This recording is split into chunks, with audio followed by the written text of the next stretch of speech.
آپ کے نصاب کے مطابق، یہ نصاب یعنی سلیبس جو ہم کتاب پڑھے ہیں کہکشاں حصہ دوم، اس کے مطابق شامل جو خاکہ ہے، یہ خاکہ کے مصنف یعنی رائٹر کا نام کیا ہے؟ آپشن اے میں ہے doctor Nazir Ahmad, option B Mirza Farhat Ullah Baig صاحب، option C Khwaja Hasan Nizami, option D Mirza Ghalib. ان میں سے جو جواب ہے وہ بی ہے، یعنی مرزا فرحت اللہ بیگ صاحب ہی اس خاکہ کے مصنف ہیں۔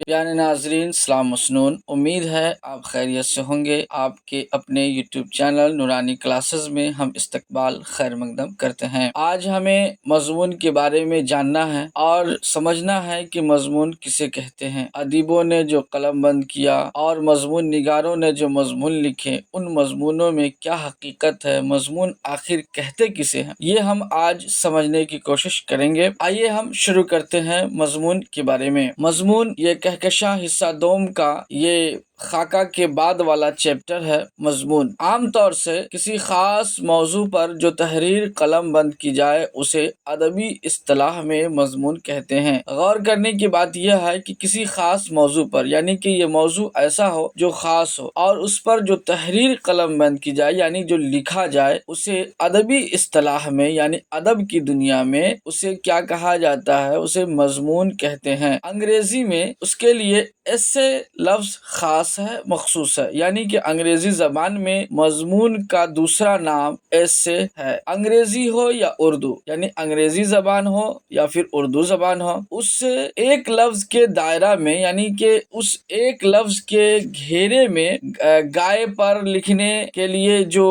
لکھا جائے یا پھر ایک عالمانہ موضوع کا احاطہ کیا جائے، یعنی کہ اگر یوں سمجھا جائے کہ اگر کسی چھوٹے چھوٹے ٹاپک پر، چھوٹی چھوٹی چیزوں پر جو مضمون لکھے جاتے ہیں، جیسے گائے پر، بھینس پر۔ آپ کو یاد ہوگا ناظرین، جب آپ پرائمری اسکول میں رہے ہوں گے یا مڈل اسکول میں رہے ہوں گے تو اس وقت آپ کو آپ کے ٹیچر کی طرف سے کہا جاتا ہوگا کہ کبھی اس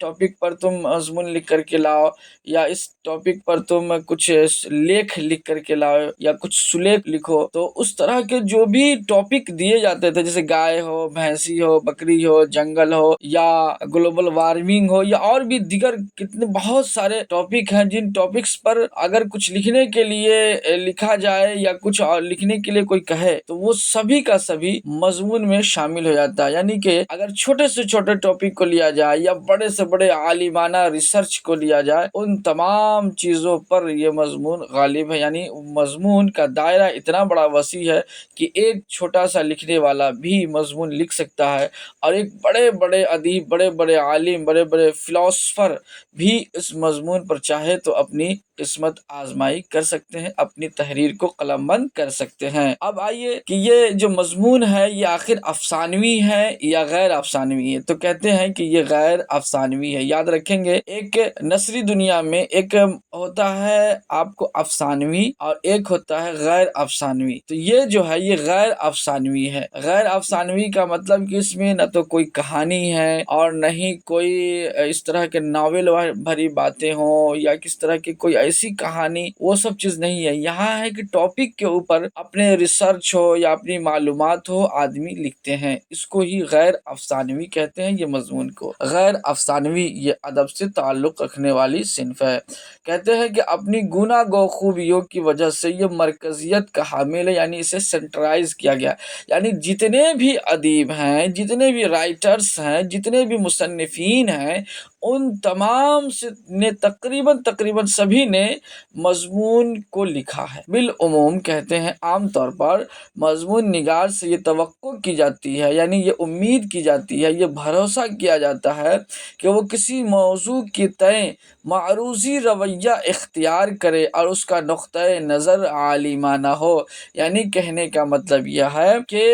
ایک مضمون لکھنے والے پر یہ ایک امید لگائی جاتی جاتی ہے کہ وہ جو مضمون جو لکھ رہے ہیں ادیب، وہ ان کا جو رویہ ہو، جو انداز ہو، وہ حاکمانہ نہیں ہو، آرڈر دینے والا نہیں ہو، بلکہ ایک معروضی ہو، ایک ریکویسٹ والا انداز ہو، ایک ایسا انداز ہو جس میں نرمی ہو، جس میں مٹھاس ہو، جس میں پیار ہو، ایک ایسا انداز، اور یہ حاکمانہ نہیں بلکہ معروضی رویہ طور پر یہ مضمون لکھا جاتا ہے۔ اور اس کا نقطۂ نظر یعنی کہ جو لکھنے کا جو طریقہ ہے وہ کیسا ہونا چاہیے؟ عالمانہ ہونا چاہیے، جانکار جیسا، ایک عقل مند کی طرح ہونا چاہیے نظریہ۔ کہتے ہیں مضمون کے لیے یہ بھی ضروری ہے کہ لکھنے والا اپنی باتوں کو سلسلے وار طریقے سے بیان کرے، یعنی کہ مضمون لکھنے والے کے لیے یہ بتایا جا رہا ہے کہ جو مضمون لکھنے والے ہیں ان کے لیے ضروری ہے کہ جو بھی باتیں لکھی جائے وہ سلسلہ وار ہو، یکے بعد دیگر، ایک بات ختم ہو جائے پھر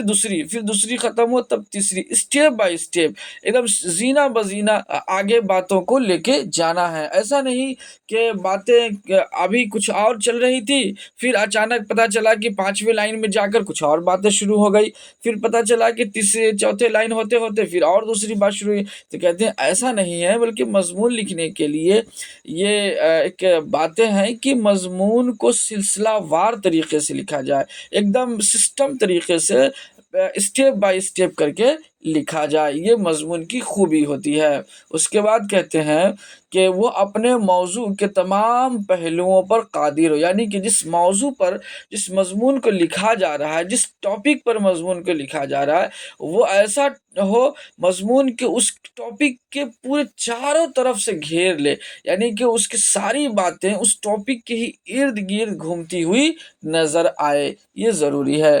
کہتے ہیں مضمون کے متعدد اقسام ہوتے ہیں، یعنی کہ مضمون کے بہت سارے قسم ہوتے ہیں۔ کہتے ہیں بہت سارے قسموں میں کچھ قسم ہے جو یہاں ذکر کیے جاتے ہیں۔ کہتے ہیں کہ اس کو پہچاننے کے لیے اسے انداز تحریر سے پہچانا جاتا ہے، یعنی کہ جب مضمون کو کیٹیگری وائز کرنا ہو، اس کو تقسیم کرنا ہو کہ یہ آخر مضمون کس طرح کا ہے، تو کہتے ہیں اس کی پہچان یہ ہے کہ اس کے جو انداز تحریر ہے، جو لکھنے کا انداز ہے، اس انداز سے یہ پہچانا جاتا ہے کہ آخر یہ مضمون کون سا مضمون ہے، کس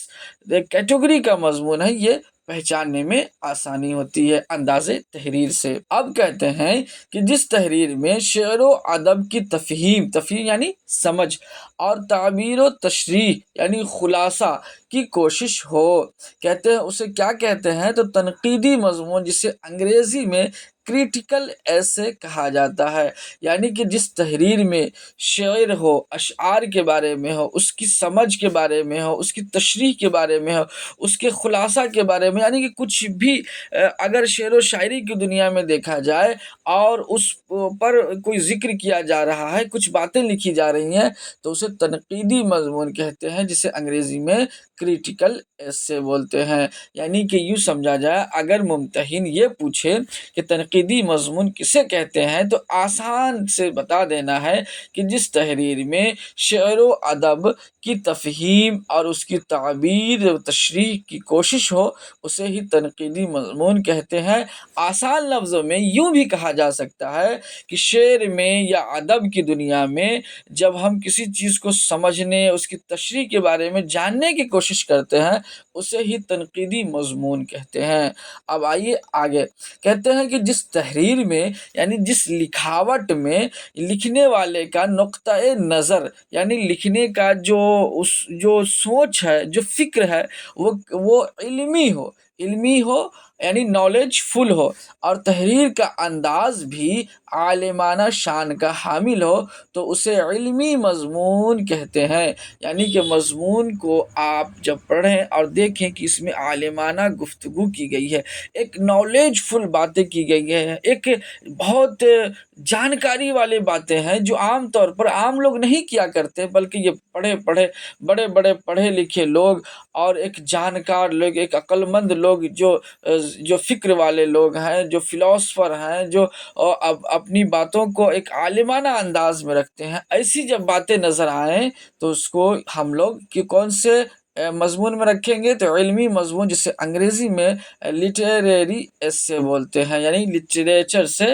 لٹریچر والا یہ ایسے ہے۔ کہتے ہیں کہ جس مضمون میں لکھنے والا ظریفانہ رخ اختیار کرے اسے ظریفانہ مضمون کہتے ہیں۔ ظریفانہ رخ کا مطلب کہ ایک ایسا رخ ہو جو انوکھا ہو، جو بالکل نرالا ہو، اور اس انداز میں یہ لائٹ ایسے اور ظریفانہ مضمون لکھا جا رہا ہے تو اسے ہم ظریفانہ مضمون یا لائٹ ایسے بولیں گے۔ کہتے ہیں کہ جس تحریر کا انداز ذاتی یا نجی ہو، کہتے ہیں کہ جس تحریر میں لکھنے والے کا نقطۂ نظر کیسا ہو، یعنی لکھنے والے کی سوچ، لکھنے والے کی فکر، لکھنے والے کی سمجھ، اس کے جو انداز تحریر ہے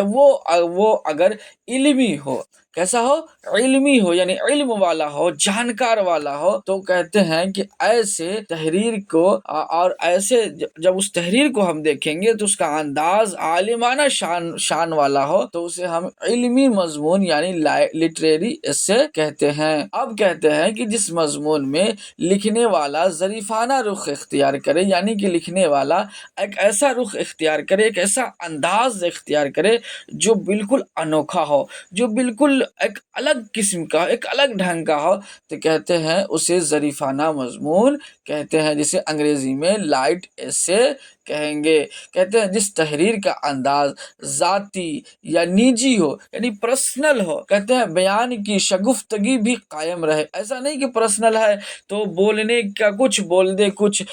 بات کرنے کا کچھ بات کچھ اور کر دے، کہتے نہیں نہیں، بلکہ اس کی باتوں میں، اس کی تحریر میں، اس کے انداز تحریر میں ایک شگفتگی ہو، ایک شائستگی ہو، ایک سنجیدگی ہو، ایک سمجھا بوجھا، ایک سلجھے ہوئے باتوں کو اگر کوئی شامل کرے تو اسے کہتے ہیں کہ وہ انشائیہ سمجھیں گے، یعنی اس کو پرسنل ایسے ہم لوگ کہیں گے، یعنی انشائیہ اس کو کہتے ہیں جس میں اپنی نجی ذاتی باتیں بیان کی جائیں اور اس کا انداز بیان، انداز تحریر شگفتگی ہو، شائستگی والا ہو، اور انداز تحریر اتنا نرالا ہو کہ وہ میٹھا لگے، وہ اچھا لگے، تو کہتے ہیں اسے انشائیہ کہتے ہیں۔ اسے کیا کہتے ہیں؟ انشائیہ کہتے ہیں۔ اب کہتے ہیں غیر افسانوی نثر میں مضمون نویسی کی اہمیت اس وجہ سے بھی قائم ہے کیونکہ اس کا دائرہ کار نہایت وسیع ہے، یعنی کہتے ہیں کہ یہ جو غیر افسانوی مضمون ہے، اس مضمون کی اتنی اہمیت، اتنا ویلیو کیوں دیا گیا ہے؟ کیونکہ اس کا جو دائرہ ہے، اس کی جو حد ہے، یہ حد بہت وسیع ہے، بہت زیادہ اس میں چانس ہے، بہت ساری چیزوں کو شامل کیا جا سکتا ہے۔ اسی لیے مضمون کا دائرہ وسیع ہونے کی وجہ سے اسے بہت پسند کیا گیا ہے اور اس کی بہت اہمیت ہے۔ کہتے ہیں کہ سر سید احمد خان تحریک کے زمانے سے ہی ایسی تحریروں کے لیے ایک موافق ماحول قائم ہوا۔ کہتے ہیں کہ جب سر سید احمد خان مضمون جب لکھنا شروع کیے، جب ان کا انداز تحریر آنا شروع ہوا تو اس وقت تمام ادبا میں اسی بات کا چرچا تھا کہ سر سید احمد خان نے جو مضمون پر اپنی قسمت آزمائی کیا ہے، اپنے انداز تحریر جو پیش کیا ہے، یہ بہت خوبصورت ہے، اور کیوں نہیں ہم سب بھی اگر اس پر اپنی قسمت آزمائی کریں، اپنی زور آزمائی کریں، اپنی تحریر لکھیں تو یقیناً ہمیں اس کا فائدہ ملے گا۔ تو ناظرین کرام، یہ ایسا ہوتا ہے کہ بہت سارے ادبا سر سید احمد خان کے زمانے سے ہی اس مضمون پر لکھنا شروع کر دیتے ہیں اور اپنے اپنے انداز میں، اپنے اپنے ٹاپک کے حساب سے مضمون لکھنا شروع کرتے ہیں۔ کہتے ہیں کہ سر سید کے مضامین ان کے زمانے میں مضمون نویسی کی ماڈل کی طرح دیکھے جاتے تھے، مطلب ایک ہم نے آپ کو بتایا نا کہ ایک ماڈل کے طور پر، ایک آئیڈیل کے طور پر، یا ایک یوں سمجھ لیجیے ایک رہبر و رہنما کے طور پر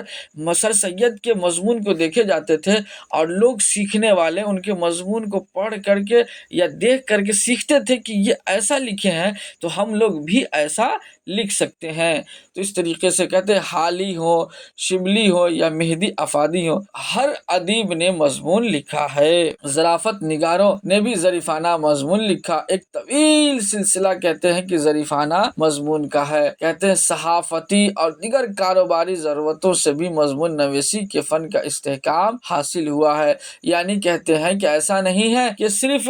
غیر افسانوی نثر میں قسمت آزمائی کرنے والے ہی صرف مضمون لکھے، کہتے نہیں، بلکہ صحافتی کہتے ہیں جو میڈیا کے لیے کام کرے، چاہے وہ پرنٹ میڈیا ہو یا الیکٹرانک میڈیا ہو یا جو بھی ہو، کہتے ہیں اس کے لیے جو کام کرتا ہے اس نے بھی مضمون لکھنے کی کوشش کیے ہیں۔ دیگر کاروباری، دیگر بزنس مین جنہیں کچھ لکھنے آیا انہوں نے بھی مضمون لکھا، اور بھی بہت سارے لوگوں نے مضمون لکھا ہے۔ کہتے ہیں حالات اور ضرورت کے تحت اس صنف کی نئی نئی قسمیں بنتی رہی ہیں، یعنی کہ اس مضمون پر بہت سارے لوگوں نے قسمت آزمائی کیا، اور مضمون پر سبھی لوگوں نے تقریباً جتنے بھی ادبا ہیں سبھی نے تقریباً سبھی نے اس مضمون پر اپنی قسمت آزمائی کیا ہے۔ تو ناظرین کرام، یہ تھے مضمون۔ اب انشاءاللہ تعالی اگلی ویڈیو میں ہم خواجہ حسن نظامی کے بارے میں پڑھیں گے، پھر اس کے بعد ہم لوگ آنے والے ویڈیو میں مٹی کا تیل، جو کہ کہکشاں حصہ دوم میں ان کا مضمون شامل ہے خواجہ حسن نظامی کا، یہ ہم پڑھیں گے مٹی کے تیل کے بارے میں۔ اب ناظرین کرام، یہ جو مضمون آپ کے سامنے جو ہم نے پیش کیا، آپ نے ابھی پڑھا یا سنا یا دیکھا یا سمجھا، مجھے امید ہے کہ آپ کو بہت آسان اور بہت اچھے انداز میں سمجھ میں آیا ہوگا۔ تو میں یہ ریکویسٹ کروں گا کہ آپ اس ویڈیو کو دیکھیں اور پورا دیکھیں، اور پورا دیکھنے کے بعد آپ اس پر کمنٹ کریں کہ آپ کو کہاں تک فائدہ مل رہا ہے۔ اور ایک ریکویسٹ یہ بھی ہے کہ جو آپ کے آس پڑوس میں ہیں یا جو آپ کے فرینڈ ہیں، جو دوست ہیں، جو احباب ہیں، ان تک یہ ویڈیو پہنچانے کی کوشش کیجیے تاکہ انہیں بھی اس کا فائدہ مل سکے۔ ابھی اگزام قریب ہے، اور انشاءاللہ تعالی ہمیں لگتا ہے کہ یہ مضمون ان کو اگر یہ مل جائے گا پڑھنے کے لیے تو ان کو فائدہ ہوگا، اگزام میں بھی اور علم میں بھی فائدہ ہوگا، علم میں ان کا اضافہ ہو جائے گا، آپ کا بھی اضافہ ہوگا۔ تو ناظرین کرام، ہمارے اس نورانی کلاسز یوٹیوب چینل کو آپ سبسکرائب کر لیں، لائک کریں، شیئر ضرور کریں، پھر اپنے دوست بدر عالم شمسی کو اجازت دیجیے۔ انشاءاللہ تعالی پھر اگلی ویڈیو میں ہم سے ملاقات ہوگی۔ السلام علیکم۔